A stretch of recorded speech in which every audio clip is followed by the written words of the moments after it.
and nobody can ever give you an ROI. Nobody can ever tell you if you spend X amount of dollars, you're going to get Y amount of benefit. It just doesn't happen.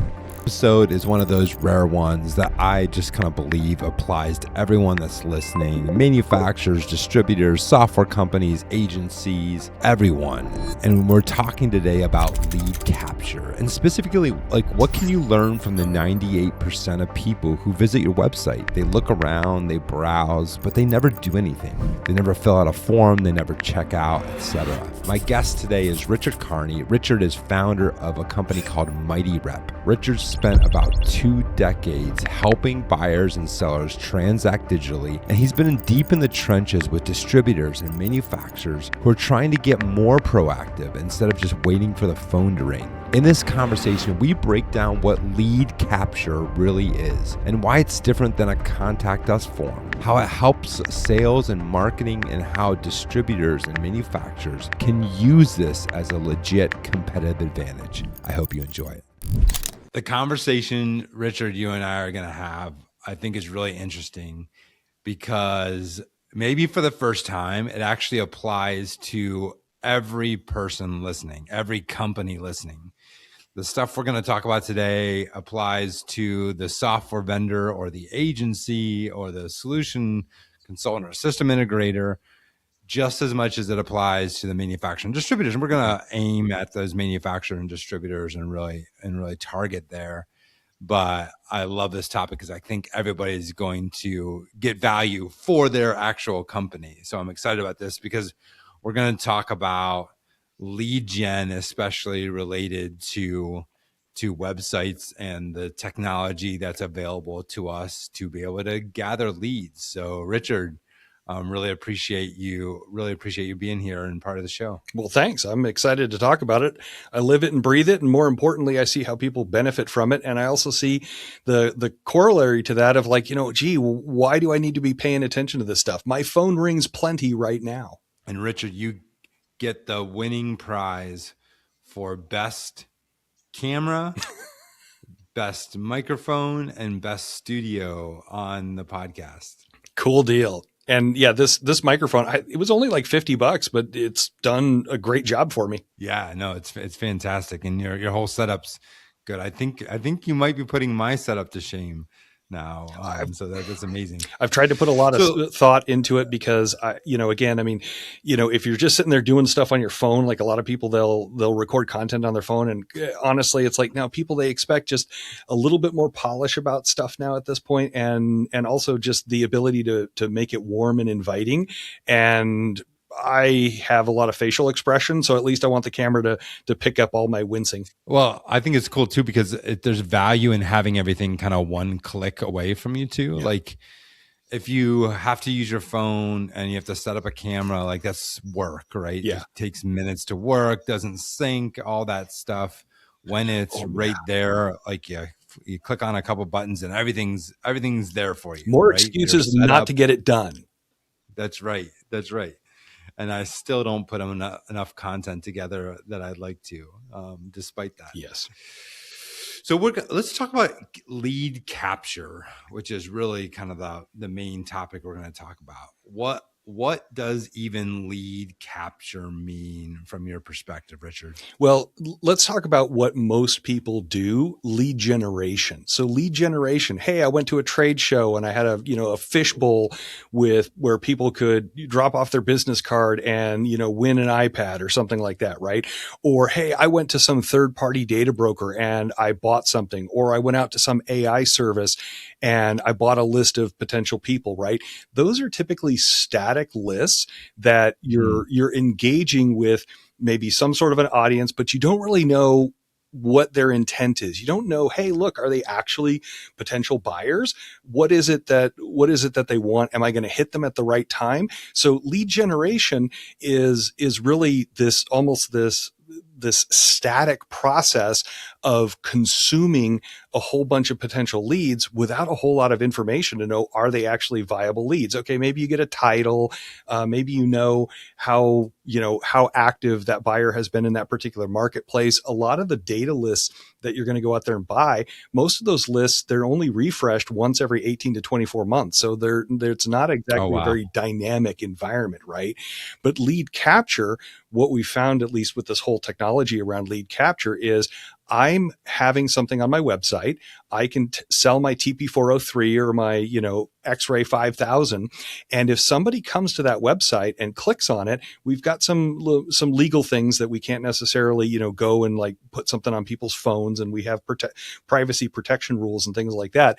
But there's enough metadata there to be able to say, hey, look, this particular person came to this particular product and they have true buyer intent. So the signals of the buyer intent, by capturing it coming from the website, are much stronger than if you were just out there doing any other lead generation method, because now hey, look, one, this is fresh, this is new. Two, this is what it's tied to, so I know exactly what it is that they're looking for. I'm looking for the TP403 versus the Rayco 232, and so it's fresh, it's new, it's accurate, and it gives you a lot of information about that particular buyer, and you can modulate it based off of that buyer's persona. So if you say, hey, I really want that purchasing manager, I really want that project manager, or I really want to talk to that CFO, the reality is most of your lead generation, it's going to be triggered to your C-level folks, right? Well, as the C-level folks, maybe you can make an agreement with them, but they're not actually going to be buying the TP403. You really want to know when that guy wants to buy that TP403, or he's shopping Rayco 232 versus TP403. I'm just throwing out parts here, but insert brand that you're selling or product that you're selling. You want to be able to capture those guys. But more importantly, lead capture also allows you to know the effectiveness of your marketing. So if you're going out there and using UTMs for your marketing purposes, and you're doing an email campaign, or you're doing you're doing Google ads, or whatever your marketing campaign is, are you attracting the right people? Are the people that you're attracting, are they actually the folks that you want to be talking to? So if you just spent a whole bunch of money doing some sort of outbound marketing campaign, who are the humans that are engaging with that content? Lead capture allows you to know, am I hitting the right targets? Am I getting the right kinds of people? And if I'm not, then quit spending money on it. So you get two benefits. One, the salesperson, hey man, here's your call sheet. Go talk to these guys. They were looking at these products, and it's real new information. It's not 18 to 24 months old. It's not somebody trying to, drop something in the fishbowl to win an iPad, right? That is likely maybe not going to be a buyer for you. And then you get the marketing aspect of it that says, how effective are my marketing campaigns?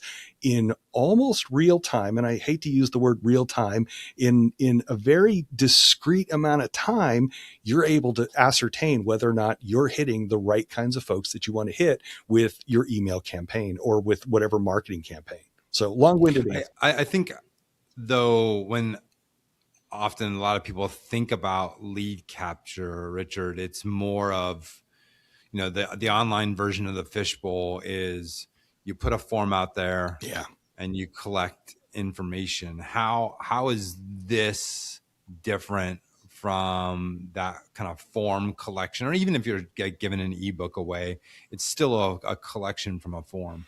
So only about 2% of respondents. Now, this is Google data. I don't tend to question the efficacy of what Google has said is their data, but Google says about 2% of people are actually going to either make that purchase, of which, that's the major confirmation that you're going to be looking for there, or they're going to fill out the contact us form. Only about 2% of people fill out the contact us form. And so of that other, you're missing out on 98%. Well, the other component they say, well, I can get this from Google Analytics. I get people filling out my contact us page, and I get all these Google Analytics. But of that subset, only 2% are going to fill out that contact us form. The balance of it, you're getting a whole lot of hits on the website. Well, 50% of your web traffic out there that you're going to see showing up in Google Analytics, it's all just garbage anyway. It's web bots, it's web crawlers. So you really want to be able to use lead capture to dial in more precisely who you actually want to care about. And so you will get a higher rate of names, contact information, and quality data much better than the contact us form. How, in this new world of, since COVID, with work from home, how does that affect the ability to collect data with so many people? Like, I'm working from my office, you're working from your office. We're not necessarily at a corporate location like we used to be. Yeah, that's actually one of the biggest challenges with the privacy laws and things like that, is that in order for me to be able to identify it, there are certain things that I'm allowed to within the bounds of reasonability that I'm allowed to identify folks. And that has truthfully been a challenge. But there's also a lot of clues and there's a lot of metadata that we've been able to use. And AI has been helpful with this, candidly. AI is not the solution to every problem that we've ever had, but it is able to look at a lot of different clues in the data and what it is that people are collecting. But yes, you're absolutely right. Data collection for folks that are working from home that are on, say, I'm using, Spectrum Wi-Fi or something like that, or I'm using XYZ brand cable company. I don't have a static IP address that I can readily attribute to it. But a lot of these folks, they're using VPN, and a lot of folks, they're utilizing company resources in the pursuit of their typical job. So you're still able to identify them. It's maybe not like when everybody was sitting at their desk and everybody had, an identifiable pieces of information based off of their breadcrumbs and their footprints and things like that. But again, you still have a high degree of efficacy that even if they're just at home surfing the web. Now, if somebody's surfing on their phone, that's actually one of the bigger things, is that people utilizing their phones for doing their work tasks and things like that. That has presented, at least from a privacy protection standpoint, that has presented some real challenges. So I won't sit here and go, oh, it's all, sunshine and unicorn. Sure. But the reality is, in comparison to what people are doing now, which is either A, nothing, or B, just like, oh, hey, I'm using these very old methods that don't have any sort of buyer intent signals. When you compare it against that, there's a high degree of efficacy. Talk about like what kind of information are you even able to collect in that process? So it depends on kind of what the customer requirements are, but for the most part, we're going to give you name, their position in the organization, phone, email, the LinkedIn stuff. And actually what I hear more from my customers is that the social media stuff is actually more important, because nobody answers emails anymore. Nobody answers their phone anymore. It's the LinkedIn or Facebook or some of the other social media apps.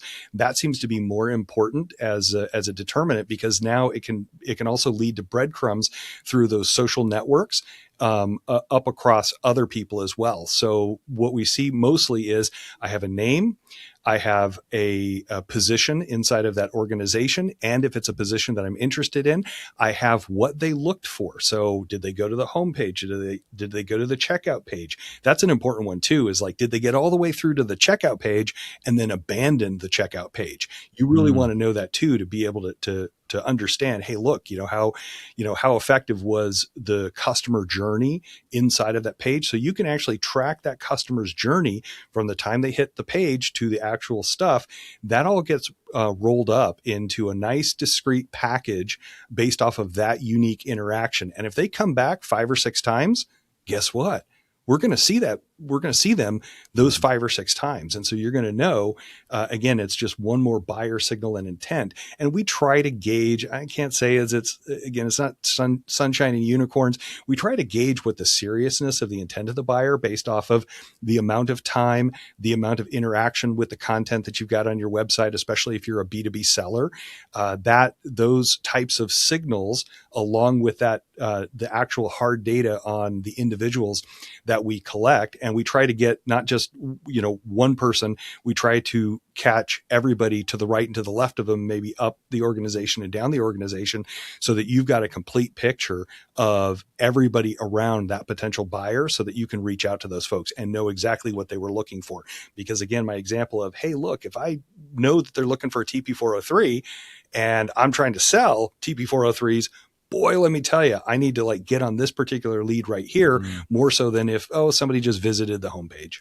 As you're saying that, Richard, I'm just kind of struck by how valuable this would be for existing customers too, not just prospecting. I think of if I have an existing customer looking at specific solutions and that information was available at the branch level or, rep in a local market, then having that conversation with a customer and understanding what they might be looking at, so valuable. On the flip side, this is what I've heard, and this was years ago if I talked about this type of technology. These are the words I've heard. That creepy stuff. That's exactly what I was going to say. This stuff is creepy, man. Yeah, how as I was saying, the branch, right? So this information goes on the branch, and then the branch manager could call and say, "Hey, we saw you looking at a TP104, as you said, and talk to me about what's happening. Do you need something like that? Did you find what you need? Did you get somewhere else? What?" And then how did you know that? The question comes up. And so from the owner's perspective is we don't want to do that creepy stuff. And I would always say, I think that's just called digital marketing. That's called marketing. It's not the creepy marketing. It's marketing. Well, what creeps me out more is I'm on my phone and I'm walking through, XYZ store or something like that, and ads for the product that I'm looking at. Boy, I tell you, that stuff creeps me out. But yeah, for sure. In a high informational buyer, mostly I deal with mechanical, electrical, plumbing distributors, industrial distributors. Those types of folks, their buyers are high informational need. Okay. So they, when it comes to commodities and things like that, you don't need a whole lot of information for the commodities, but most of your B2B buyers, they're high informational need. Okay. So what does that mean? It means that their buying decisions, it's based off of a bunch of different factors. Does this fit my actual need? Does it fit the profile for what I'm trying to accomplish? If I have choices within that realm, because there are competing products, is that product going to satisfy my particular need? And I also might be looking for, maybe in the future, maybe it's not an impulse buy.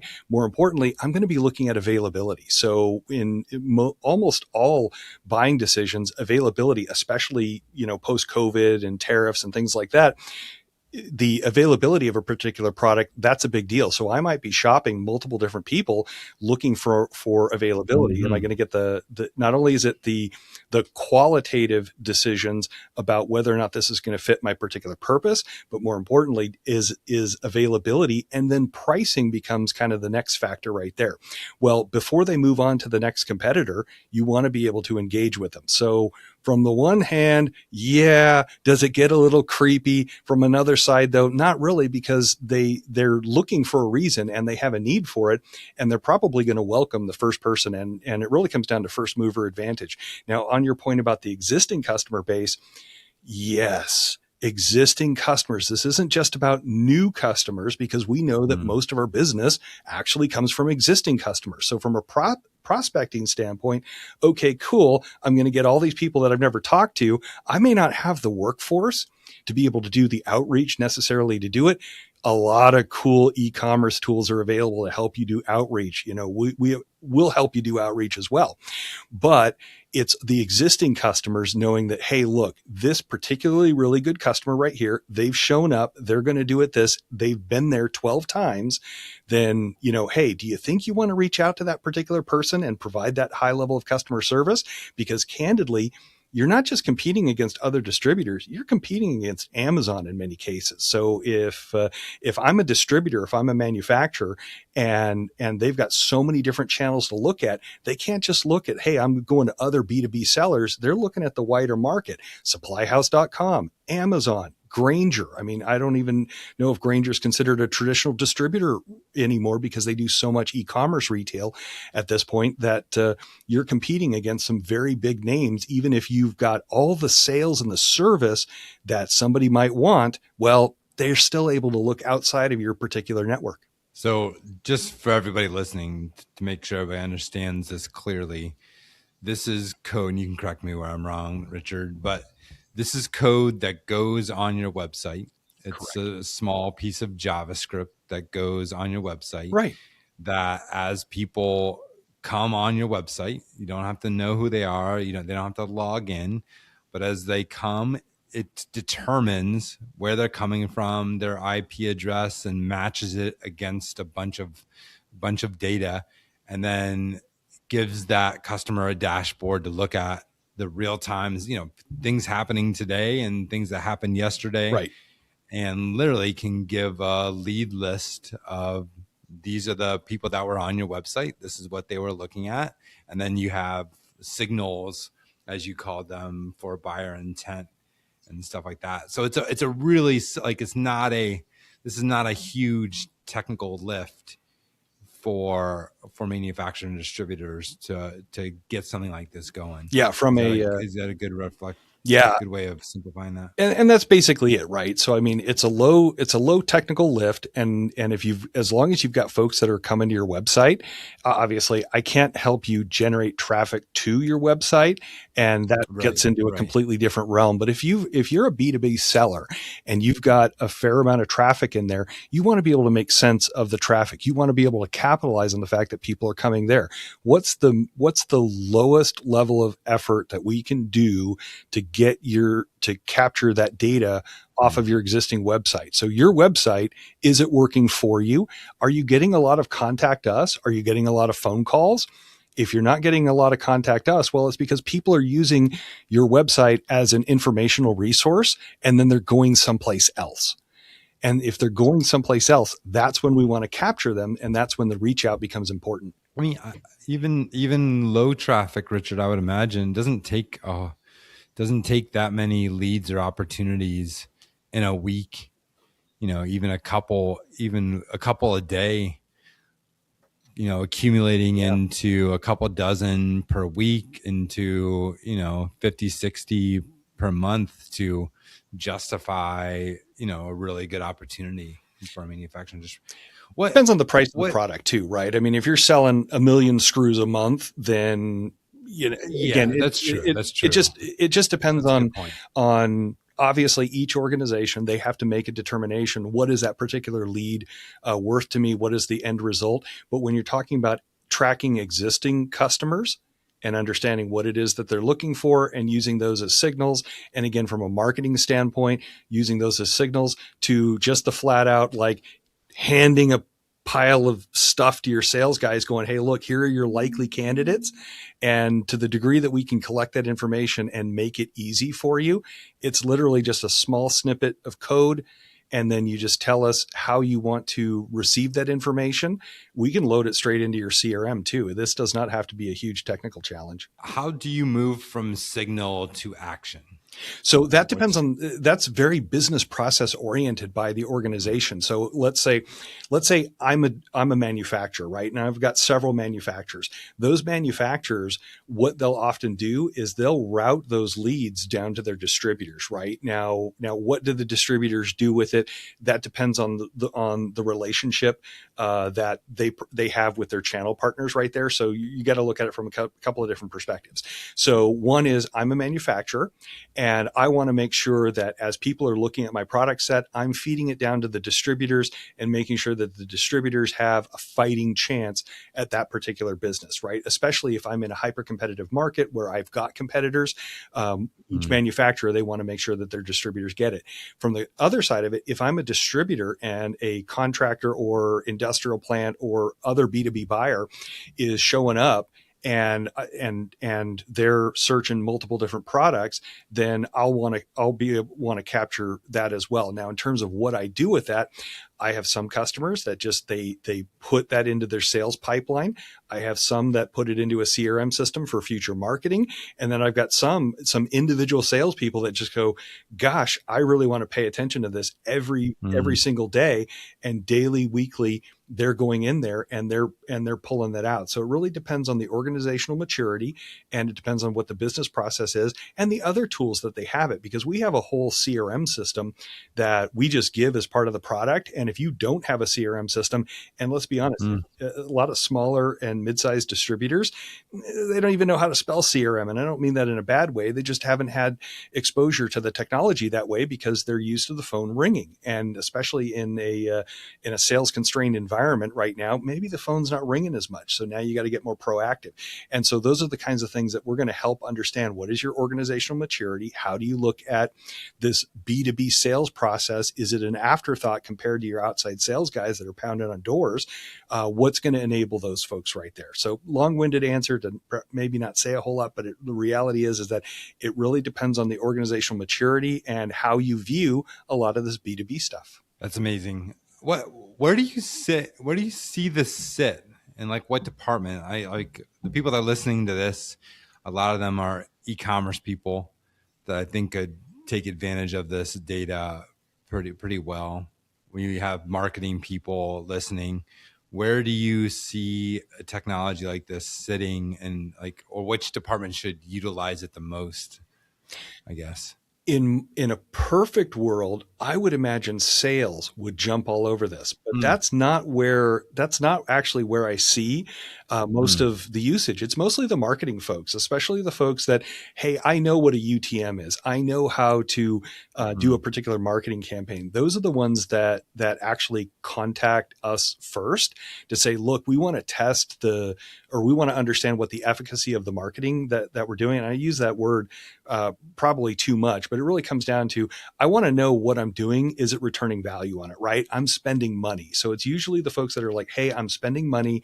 I'm doing LinkedIn ads. I'm doing Google ads, or I'm doing email campaigns or some other marketing campaigns.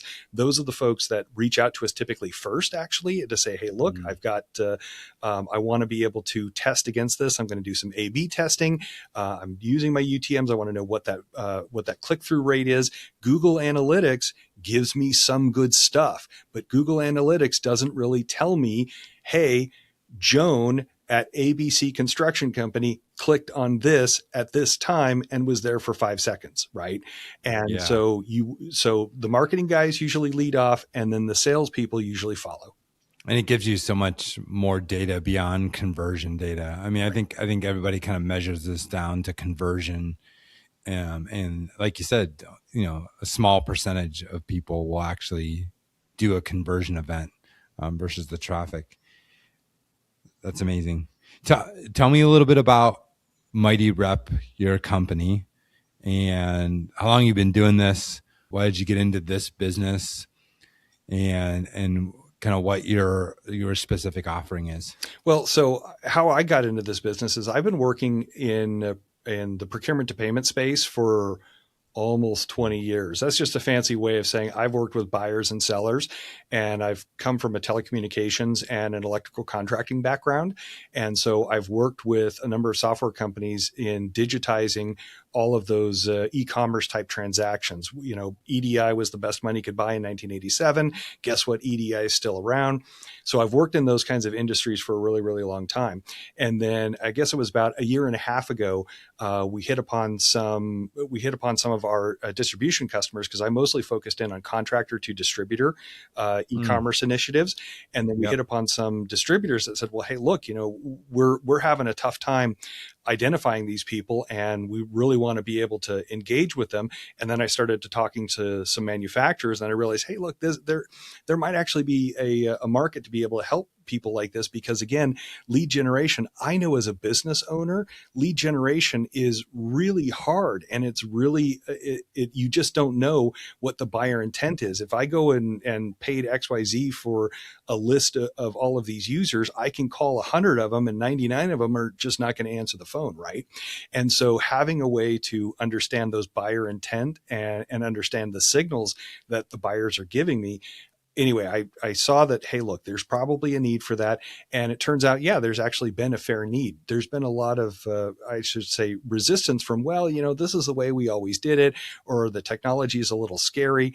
But as we see more people embracing B2B, that's been one of the hallmarkers of success, is that as they embrace B2B, not as an afterthought, or not saying, well, gee, my website only generates 8% of my sales, and so maybe I shouldn't put that much effort and energy into it, to turning it around saying, well, B2B first, because there's a lot of efficiencies to be gained there, and you're casting to a wider audience at that point in time. And for those high informational buyers, I want to be able to provide them that information in order to get them to that decision-making criteria and be the solution provider at that point.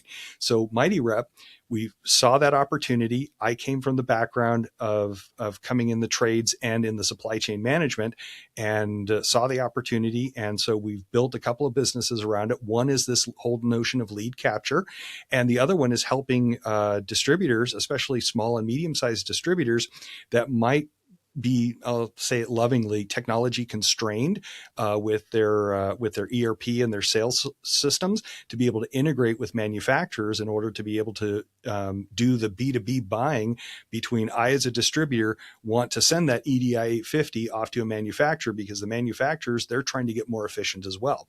So we're trying to introduce new product sets that are helping distributors be more efficient by communicating with their manufacturers in a B2B environment.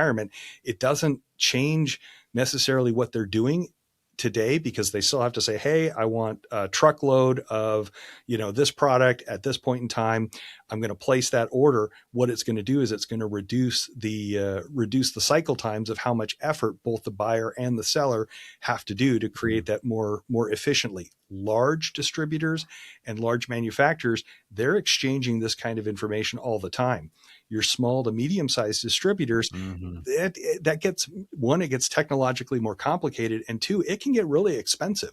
And so having a low-cost solution to be able to help them not only do this lead capture stuff, but also to be able to help them share information for those buying and selling trading relationships, and simplifying it so that the tools I have today can work and do all of this stuff, and I can get the benefits from the manufacturers, be it discounting or just the efficiency of being able to share information.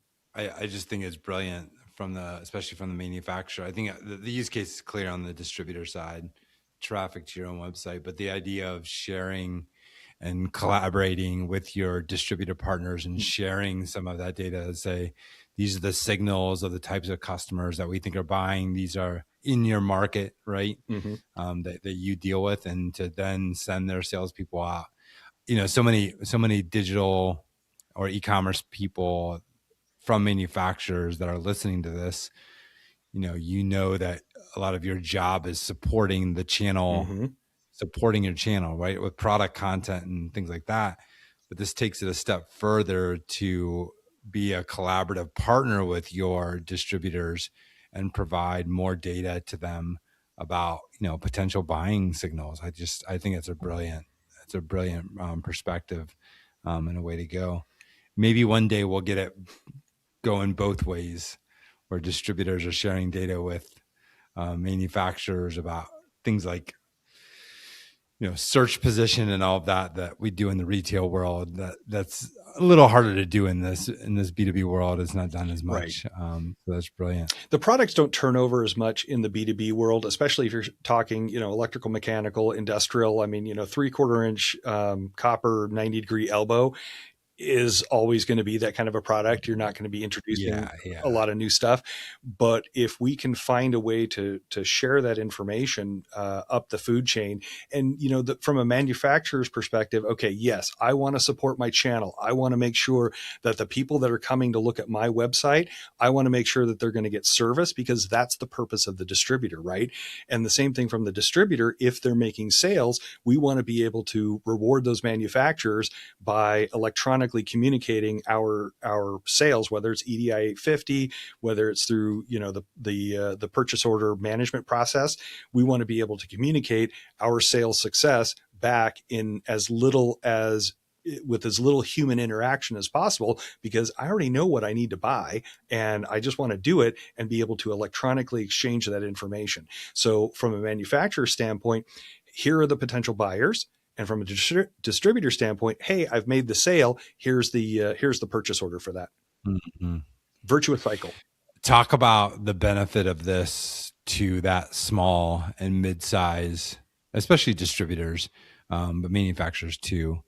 Like, it just feels like this is, a little bit of a cheat code for them to be able to use. Yeah. Candidly, from my standpoint, I look at it this way: is that the larger distributors, as much as I love you guys, the reality is that you have the resources, you have the scale, and you have the technology platforms. You maybe they're maybe you don't like it all the time, but the reality of it is that you've got something there. You've got something in place. Yeah. If you're a small to mid-sized distributor, and I don't really want to put a number on it, but I will, though. If you're like between $30 million and $100 million in terms of gross revenue as a distributor, you're relatively constrained in terms of what your IT budgets are, because frankly, you're constrained on what you can sell things for between tariffs pressures, your customers asking for discounts. I mean, if you're a 5% business, you're feeling pretty good, right? Well, that doesn't leave a lot of meat on the bone. A lot of people have this perception that distributors are just rolling in money, and that's just simply not the case. The reality is that their profit margins are really, really low. So you have to do more with less. And so where a MightyRep comes in is that we're able to take your existing data systems and translate that into something that is going to have tangible benefits, both on the human labor side and on the CapEx side, as far as the technologies that you need to spend money on. And we're going to help drive the efficiencies in that. And we're not going to change the way that you're doing things right now, because a lot of distributors, you're successful for a reason. Keep doing what makes you successful. We'll work around that because we understand how you operate. We understand what your business process is. We understand how resource and margin constrained you are. And as a result, you need a partner that understands your business. Not a lot of people do. They just see dollar signs when they see distributors. And we get that. And more importantly, we're going to adapt to the way that you do business. If you're working on an XYZ platform, we already know how to speak that language. I got 20 years of doing this, and we'll figure it out for you, and we'll do a good job. So often manufacturing distributors will partner with marketing agencies to help them out in this process. And so often what I've found is that there are B2C agencies that might put B2B on their website, right, and call themselves a B2B company that understand this world. But talk to what those agencies get right and wrong from this perspective. Candidly, I don't think I'm allowed to say what I think of a lot of those marketing agencies, because it's just becomes a money pit, right? And the hardest part that I, as a business owner, can deal with is the fact that they'll say, "Hey, if you spend all of this money, then it's just going to be great." And I say, well, okay, how great? Give me an ROI, right? And nobody can ever give you an ROI. Nobody can ever tell you if you spend X amount of dollars, you're going to get Y amount of benefit. It just doesn't happen that way, right? So understanding that you're never going to get a right answer from that perspective. Well, how do you operate in that kind of an environment where they tell you, hey, look, you need to spend money to make money, right? Well, how much do I need to spend? What are the channels that I need to spend on? Well, here's an opportunity to maybe have a tool set that is independent of whatever ad metrics that they're giving you. Here's something that you can maybe better test and understand. Well, hey, look, I spent $50,000 on Facebook advertising or something that much. Mm. How many people that I actually want to talk to, how many of those humans with a name, with a buyer intent, and with a contact bit of information, how many people did I actually collect? So this gives you an opportunity to, when you're working with a marketing company, and most of you guys do, you'll work with some form of a marketing company on this. This gives you an opportunity to be able to test that and to actually demonstrate, yeah, this is the benefit that I got. And ultimately, if you can tie that back to, because again, you have a company name, hey, XYZ Brands or XYZ Contractor of America showed up on my website, they ended up buying something. Now you can start to tie that back in. Whereas before, right now, it's just, oh, hey, we got 50,000 impressions. Okay, what does 50,000 impressions do for me, right? Well, it cost me $100,000 to get 50,000 impressions. But at the end of the day, I didn't sell any more product than I sold today. Is that success or is that failure? I don't know. I would consider that. I love that. That would just make me angry if I'm a business owner. Absolutely.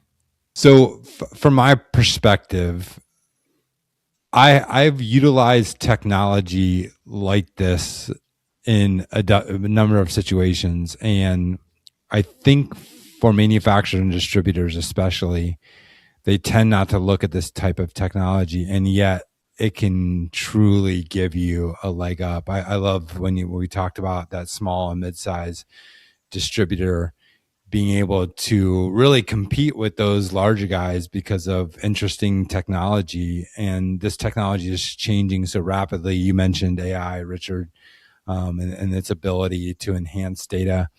And from my perspective, I just think this is one of those platforms that every company needs to look at and review and see what best fits them. But